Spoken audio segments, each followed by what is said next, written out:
Why was the 1960s God Committee so controversial? Imagine a room where decisions about who gets a life-saving treatment are made by a diverse group of people, not just doctors. That was the scene in the 1960s with what became known as the God Committee. This group was set up to decide who would receive dialysis machines, which were very limited at the time. Dialysis helps people with severe kidney failure, but in the early 60s, there were only a few machines available. So the committee had to choose who would get this treatment and who would not. The controversy started because there were no clear rules or guidelines for making these tough choices.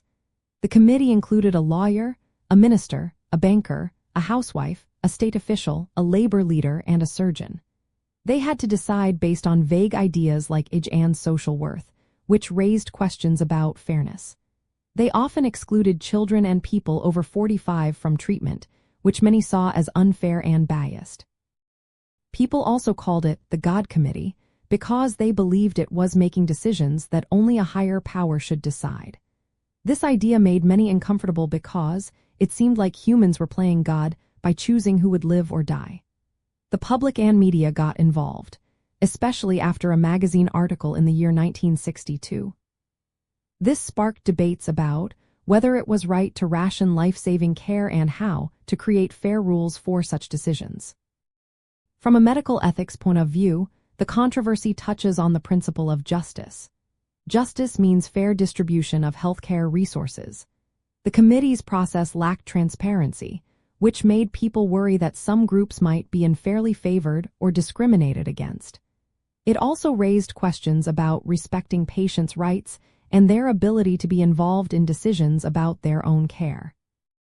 The committee aimed to save lives but also faced the risk of causing harm by denying treatment to others. This is where the principles of beneficence and non-maleficence come into play. Beneficence is about doing good, and non-maleficence is about avoiding harm. Without clear rules, balancing these principles was very difficult. This story led to the development of modern hospital ethics committees and guidelines. These now focus on making decisions transparently, fairly, and with input from different stakeholders. They help ensure that scarce resources are allocated based on fair and ethical standards. Today, health resource allocation relies on explicit criteria, stakeholder involvement, and openness. The God Committee reminds us that making tough choices about who gets life-saving treatments is complex. It shows why having clear ethical principles and transparent processes is so important in public health and research ethics.